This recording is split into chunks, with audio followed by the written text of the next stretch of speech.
मित्रांनो, मन धागा धागा जोडते नवा या मालिकेच्या आजच्या भागामध्ये सार्थक आनंदीला उचलून घेऊन आता सिटी हॉस्पिटलमध्ये येतो। तो डॉक्टरांना आवाज देतो तर तेवढ्यातच तेथे वॉर्ड बॉय येतात। सार्थक म्हणतो यांना अगोदर आतमध्ये घेऊन जा, कारण यांना गाडीने उडवलंय, आता लवकरात लवकर यांच्यावर ट्रीटमेंट सुरू करा असं म्हणून तो खूपच घाबरलेला असतो आणि रडत असतो। तर आता तेवढ्यातच डॉक्टर तेथे येतात, आनंदीला ऑपरेशन थिएटरमध्ये घेऊन जातात। आता सार्थक त्या दाराजवळ उभा राहतो आणि आनंदीकडे पाहत असतो। तर दुसरीकडे मालती ही देवासमोर दिवा लावत असते आणि म्हणते उद्या नवरात्र आहे, सप्तशृंगी आई घरातील सगळ्यांना अगदी आनंदात ठेव, आमच्या घरावर जे काही संकट आलं आहे ते दूर कर असं म्हणून ती दिवा लावते। तर तेवढ्यातच मनोज तेथे येऊन आता खिडकी उघडतो, त्यामुळे तो दिवाच विझून जातो। तर आता मालतीला खूप मोठा धक्का बसतो। तेव्हा मालती म्हणते मनोज तू हे काय केलंस, खिडकी का उघडली, अरे अपशकुन झाला, आपला दिवा विझला।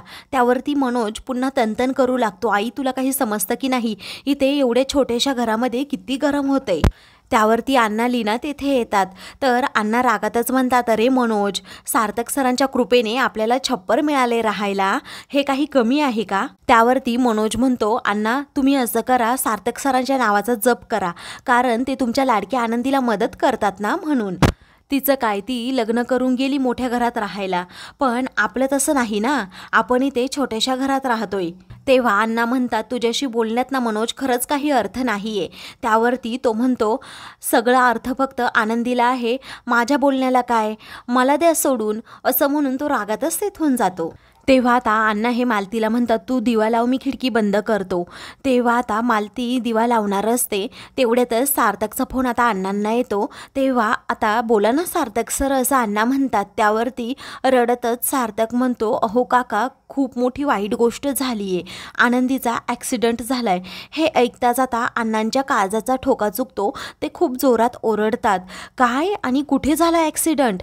त्यावरती सार्थक म्हणतो घराजवळ झाला आहे, सिटी हॉस्पिटलमध्ये आनंदीला ॲडमिट केलं आहे। हे ऐकताच आता अण्णा पूर्णपणे कोलमडून पडतात। ते म्हणतात की मी आलो, माझी आनंदी असं म्हणून ते आता खूप रडू लागतात। मनोज पण तेथे येतो, मालती लीना विचारू लागतात की काय झालंय। तेव्हा आपल्या आनंदीचा ॲक्सिडेंट झालाय असं अण्णा म्हणतात। तेव्हा या दोघींनाही खरं तर खूप मोठा धक्का बसतो। तर आता दुसरीकडे सार्थक हा बसलेला असतो, तेवढ्यातच नर्स तेथे येतात आणि हा फॉर्म भरून द्या, तुम्ही पेशंटचे नातेवाईकच ना असं विचारतात। तेव्हा सार्थक म्हणतो की हो। तर आता त्या फॉर्मवर नक्की कुणाचं नाव लिहू आनंदी, अगं घरचे आपलं नातं मान्य करतच नव्हते, पण आता तू सुद्धा आपलं नातं नाकारलं, कोणतं नाव लिहू मी इथे, असा सार्थकला आता प्रश्न पडतो।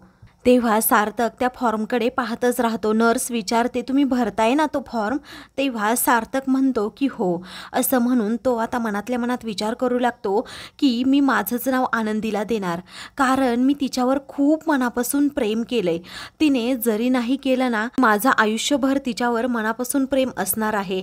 आता असं म्हणून तो आनंदी सार्थक राजाध्यक्ष असं नाव त्या फॉर्मवर लिहितो। तेव्हा आता सार्थक तो फॉर्म भरून देतो, त्याला आता सगळ्या काही गोष्टी आठवू लागतात। तेवढ्यातच आता अण्णा आणि घरातील सगळेजण तेथे येतात। तेव्हा अण्णा हे खूप रडत असतात, सार्थकला विचारतात कुठे आहे माझी आनंदी। मालती देखील आता खूप रडू लागते आणि म्हणते मला माझ्या आनंदीला पाहायचंय, प्लीज कुठे आहे आनंदी सांगा। तेव्हा त्यांना ऑपरेशन थिएटरमध्ये डॉक्टर घेऊन गेलेत असं सार्थक म्हणतो। तर मालती आणि घरातील सगळेजण खूप रडू लागतात। तर आता मनोज म्हणतो ही ना आनंदी एक काम सुद्धा धड करत नाही, तिला धड रस्त्याने सुद्धा चालता येत नाही, गरज होती इकडे तिकडे पाहून चालायची। आता मनोज म्हणतो दिवसभर इथेच बसून राहायचं का। आता अण्णा त्याच्यावर खूपच चिडतात आणि म्हणतात तुझी गरज नाहीये इथे, तू अगोदर इथून निघ, तुम्ही इथे तरी भांडणं करू नका असं मालती त्या दोघांना म्हणते आणि गप्प करते। तर आता दुसरीकडे सुधा आणि वृंदा या दोघीही आनंदीबद्दलच बोलत असतात की उद्या नवरात्र आहे, ती आनंदी घरात आहे म्हणून काही करता पण येत नाही, उत्साह पण नाही कशाला। तेवढ्यातच आता शलाका तेथे येते आणि म्हणते की अगं काकू, ती आनंदी घरात नाहीये, गेली वाटतं निघून, बरं झालं ना। त्यावरती सुधा काहीच म्हणत नाही, पण वृंदा म्हणते बरं झालं, ती एकदाची ब्याद गेली। तेवढ्यातच अक्षू तेथे येते आणि म्हणते अगं वृंदा काकू, असं नाही बोलावं घरच्या लक्ष्मीला। तिचं सार्थक दादाबरोबर लग्न झालंय ना, ती आपल्या घरची लक्ष्मी आहे, ही सून आहे, त्यामुळे तुम्ही तिला बॅद नाही म्हणू शकत. तेव्हा आम्ही असं लग्न अजिबात मानत नाही असं रुंदा रागातच म्हणते. तर सुधा म्हणते हळद, मंगलाष्टक, थोरा मोठ्यांचे आशीर्वाद असं हे असतं अक्षू. आता नवरात्रोत्सवात खरंच खूप आपण मजा करू, कारण ती आनंदी घराबाहेर गेली या गोष्टीचा आनंद आता रुंदाला झालेला असतो. तर तेवढ्यातच तेथे केदार येतो आणि म्हणतो, काकू तुम्हाला समजलं का? त्यावरती काय झालं असं सुद्धा विचारते. तर आता केदार म्हणतो, त्या आनंदीचा इथे रोडवर ॲक्सिडेंट झाला, सार्थक तिला सिटी हॉस्पिटलमध्ये घेऊन गेलाय. आता हे ऐकताच सुधाला खूप मोठा धक्का बसतो. अक्षू म्हणते काय? तेव्हा केदार म्हणतो, हो खरंच ॲक्सिडेंट झालाय तिचा. दुसरीकडे सर्वजण खूप रडत असतात. तेव्हा सार्थक सर्वांना धीर देत असतो, अण्णांना पाणी देतो.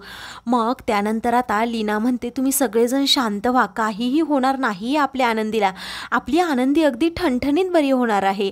तेवढ्यातच डॉक्टर तेथे येतात आणि म्हणतात की 24 तासांच्या आत आनंदी ही शुद्धीवर आली पाहिजे, कारण की ती आमच्या ट्रीटमेंटला रिस्पॉन्स नाही दिला तर कंडिशन खूप क्रिटिकल होऊ शकते. त्यावरती आता सर्वांना धक्का बसतो. तेव्हा आता आनंदीचं ब्लडसुद्धा खूप गेलं आहे असंही डॉक्टर म्हणतात आणि मग तेथून जातात. मालती आता खूप रडू लागते. तेव्हा लीना पुन्हा एकदा सर्वांना धीर देते. तेव्हा आता नर्स तेथे येते आणि म्हणते, तुम्हाला पेमेंट करावं लागेल. तेव्हा ती मनोजला म्हणते, तर मनोज काहीच बोलत नाही. तर आता सार्थक म्हणतो, मी करतो पेमेंट असं म्हणून तो तेथून जातो. तर आता दुसरीकडे सुद्धा ही घराबाहेरच एरझऱ्या घालत असते, सार्थक कधी येतो याची वाट पाहत असते. तर रुंदा तिचे पुन्हा कान भरवू लागते, अगं काय गरज आहे तुला तिची वाट पाहायची, मेली तर मरू देत ना, तुला हेच हवं होतं ना. त्यावरती सुधा म्हणते, अगं रुंदा हे तू काय बोलतेस, तुला तुझं समज. सार्थकची बायको आनंदीने न व्हावं या भूमिकेवर अजूनही मी ठाम आहे, परंतु तिने मरावं, तिचं काही बरं वाईट व्हावं असं मला नाही वाटत. तेव्हा रुंदा म्हणते, तुला तिचा काय एवढा पुळका आलाय? तेव्हा सुधा आता तिच्यावर खूप ओरडते आणि म्हणते, आनंदी चांगली मुलगी आहे आणि तिचं बरं वाईट नाही, तिने लवकर बरं व्हावं अशी माझी इच्छा आहे. तेवढ्यातच सार्थक तेथे येतो आणि म्हणतो, वा सुधा राजाध्यक्ष, तुम्ही किती सोयीप्रमाणे तुमचा शब्द बदलताय. त्यावरती आता आनंदी कशी आहे असं आता सुधा विचारू लागते. तेव्हा तुम्हाला काय घेणं देणं आहे तिच्याशी? अहो तिने मेलं तर मरू देत ना, असंही तुम्हाला ती नकोच आहे ना या घरात. वृंदा म्हणते, मलाही एक्झॅक्टली हेच म्हणायचंय, मेली तर मरू देत. तेव्हा आता सार्थक तिच्यावर खूपच चिडतो आणि म्हणतो, गप्प बसायचं, आनंदी विरोधात बोलायचं नाही असं म्हणून तो आता, मिसेस सुधा राजाध्यक्ष, तुम्हाला काही घेणं देणं नाही आहे आनंदीचं काहीही हो. तर आता सुधा रडत असते आणि म्हणते, सार्थक अरे तुझी भाषा बदलली आहे, असं नको बोलूस मला. तेव्हा तो म्हणतो, तूच ती भाषा बदलायला लावली, अगं तू अशी नव्हतीस, तुझं कोणीतरी कान भरतंय. तेव्हा रुंदा आता रागातच म्हणते, तू माझ्यावर आरोप करतोस का, मी सुधाचे कान भरते असं तुला वाटतं का? त्यावरती आता सुधा म्हणते, नाही ग तसं नाहीये. रुंदाला म्हणते, तू स्वतःवर काही ओढून घेऊ नकोस. ती सार्थकला विचारते, सार्थक सांग ना आनंदी कशी आहे, मला काळजी वाटते रे. सार्थक आता तिच्यासमोर हात जोडत म्हणतो, काही काळजी वगैरे करू नको, तिचा नवरा समर्थ आहे तिची काळजी घ्यायला. रागातच दुसरीकडे जातो तर सुधा फक्त रडत असते. इकडे सार्थक हा कपडे चेंज करतो आणि पुन्हा जायला निघतो. अक्षू तितक्यात तेथे येते आणि आनंदी कशी आहे असं विचारते. तेव्हा आनंदीची कंडिशन खूप क्रिटिकल आहे, 24 तासाच्या आत ती शुद्धीवर यायला हवी असं डॉक्टरांनी सांगितलंय. तेवढ्यातच आता अरविंद तेथे येतो आणि म्हणतो, सार्थक बाळा तू काळजी करू नकोस, अरे फक्त देवावर विश्वास ठेव. हे बघ, जेव्हा सगळी दारं बंद होतात ना तेव्हा देवाचंच दार उघडतं, देवच आपल्याला मदत करतो, तू त्याच्यावरच विश्वास ठेव. त्यावरती सार्थक ठीक आहे असं म्हणतो. तर अक्षू म्हणते, मी येते दादा तुझ्याबरोबर. सार्थक म्हणतो, नको तू नको, घरीच थांब असं म्हणून तो जायला निघतो. दुसरीकडे डॉक्टर हे ऑपरेशन थिएटर बाहेर येतात. अण्णा विचारू लागतात, माझी आनंदी कशी आहे? त्यावरती डॉक्टर म्हणतात, हे पहा अजूनही ती शुद्धीवर आली नाहीये, ती खूप नाजूक आहे, तिची कंडिशन क्रिटिकल आहे आणि आता सगळं काही मी देवावरच सोडले. त्यावरती आता अण्णा आणि मालती देवासमोर हात जोडतात आणि म्हणतात, आई सप्तशृंगी माझ्या आनंदीला लवकरात लवकर बरं कर. तर आता मालती म्हणते, मी गुरुजींकडून एकदा ऐकलं होतं की देवीकडे नवस बोलल्यावर तो नक्कीच पूर्ण होईल. तेवढ्यातच सार्थक तेथे येतो. तर आता तो मनोजकडे पैसे देत म्हणतो की पेमेंट पटकन करून टाका. तर आता अण्णा म्हणतात मी जातो देवीच्या मंदिरात. मालती म्हणते मलाही यायचंय. सार्थक म्हणतो आनंदीला काही झालं तर मला सहन होणार नाही, मी येतो अण्णा तुमच्या बरोबर. असं म्हणून ते दोघेही आता मंदिरामध्ये येतात. आता घडलेला आनंदीबद्दल सर्व प्रसंग सांगतात. तेव्हा गुरुजी म्हणतात तुम्हाला या वयात हे जमणार आहे का? त्यावरती अण्णा म्हणतात काय करायचंय नक्की? तेव्हा हा तेवता दिवा हातात घ्यायचा आहे आणि जोपर्यंत तुमची इच्छा पूर्ण होत नाही तोपर्यंत प्रदक्षिणा घालायच्या आहेत. सार्थक म्हणतो मी यांच्या मुलीचा नवरा आहे, मी करतो हे व्रत. तेव्हा आता गुरुजी ठीक आहे असं म्हणतात आणि ते अगोदर आरती घेतात. तर सार्थक आता दिवा हातात घेतो, देवी आईच्या पाया पडतो. आता सार्थक आनंदीसाठी जे व्रत करणार असतो त्या व्रताचे सर्व नियम गुरुजी त्याला समजावून सांगतात की दिवा विझू द्यायचा नाही, दिवा पाडायचा नाही आणि देवी आईचं नाव घेत प्रदक्षिणा घालायच्यात. तेव्हा सार्थक ठीक आहे असं म्हणतो.